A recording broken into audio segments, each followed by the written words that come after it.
भाइयों आज की ये वीडियो उन लोगों के लिए रहने वाली है जो जियो फाइबर का बुकिंग कैंसिल करवाना चाहते हैं। उन्होंने जो है बुकिंग करवाया 2 या 3 घंटों में जो है एक लड़का आया, केवाईसी करके गया, पैसे भी लेके चला गया और उसके बाद कनेक्शन लगाने कोई नहीं आ रहा है। और आप भी अगर फ्रस्ट्रेट हो गए हैं, परेशान हो गए हैं, तो भाइयों परेशान होने का फ़ायदा नहीं है।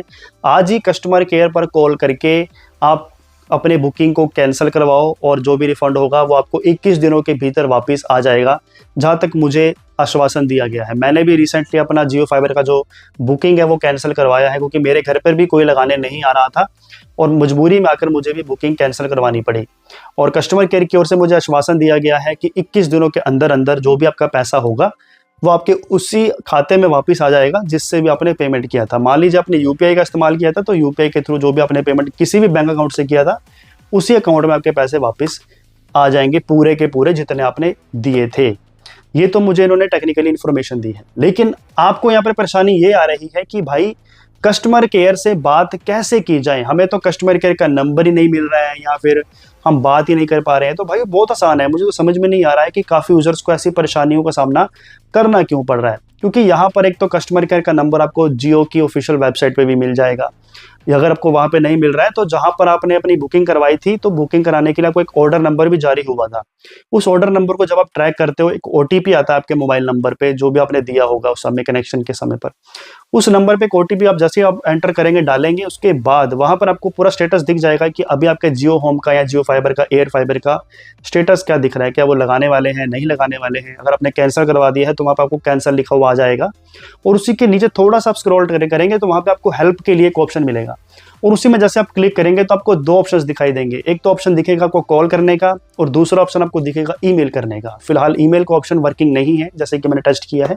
कॉल का ऑप्शन वर्किंग है। जैसे आप इस पर क्लिक करेंगे आप रीडायरेक्ट हो जाएंगे अपने मोबाइल के कॉलर वाले ऑप्शन पे, जहां पर आपको उनका ऑफिशियल नंबर जियो फाइबर कस्टमर केयर का दिख जाएगा। बस आपको सिंपली इस नंबर पे कॉल करना है, उसी नंबर से जिस नंबर से आपने अपने जियो फाइबर या एयर फाइबर कनेक्शन की बुकिंग करवाई थी।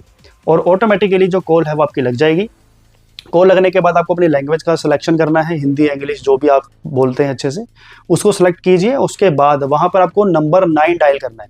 जैसे आप नंबर 9 डायल करेंगे, आपकी जो कॉल है वो कस्टमर केयर एग्जीक्यूटिव के साथ लग जाएगी और वहाँ पर आप जो भी अपना ब्यौरा है कनेक्शन के बारे में या रिफंड के बारे में, जो भी आप कैंसिल करवाना चाहते हैं, पूरी जानकारी उन्हें दे सकते हैं। और वहाँ से जो है आपकी कैंसिल की रिक्वेस्ट ले ली जाएगी और विद इन 7 डेज़ के अंदर जो है आपको कैंसिल रिक्वेस्ट को एक्सेप्ट कर लिया जाता है। मेरे तो नेक्स्ट डे एक्सेप्ट कर लिया गया और उन्होंने मुझे बताया कि 21 दिनों के अंदर आपका पैसा वापस आ जाएगा। तो ये कुछ भाइयों सिनेरियो रहता है इनका। तो कस्टमर केयर के नंबर को लेकर परेशान मत होइए, ये बहुत आसानी से आपको मिल जाता है। लेकिन अगर आपको फिर भी दिक्कत आ रही है तो मैं आपको सामने ही फ्लैश कर देता हूँ। यही वो जियो फाइबर का कस्टमर केयर नंबर है जहाँ पर मैंने बात की थी। बस अब इस नंबर को नोट करके अपने मोबाइल में सेव कर लो और साथ ही में आपको उसी नंबर से ही कॉल करना है। एक बार मैं फिर से कह रहा हूँ, उसी नंबर से ही आपको कॉल करनी पड़ेगी जिस नंबर से आपने अपने जियो फाइबर या एयर फाइबर कनेक्शन की बुकिंग करवाई थी। आपकी जो है कस्टमर केयर से कॉल इजीली कनेक्ट हो जाती है। बाकी कोई सवाल हो तो प्लीज़ अपना ओपिनियन दे सकते हो। लेकिन आपसे मैं एक आखिरी चीज़ पूछना चाहूँगा कि अगर आपने भी मुझसे पहले कभी जियो फाइबर या एयर फाइबर का कनेक्शन बुकिंग करवाने के बाद कभी कैंसिल करवाया है और आपके घर में भी कोई इंस्टॉलेशन के लिए जल्दी समय पर नहीं आया था, तो आपका जो पैसा है वो कितने दिनों के बाद रिफंड आया था? क्या वो 7 दिनों के बाद आया था? क्या वो 21 दिनों के अंदर अंदर आ गया था? कब आया था? प्लीज़ अपना ओपिनियन मुझे कमेंट बॉक्स में ज़रूर दीजिएगा।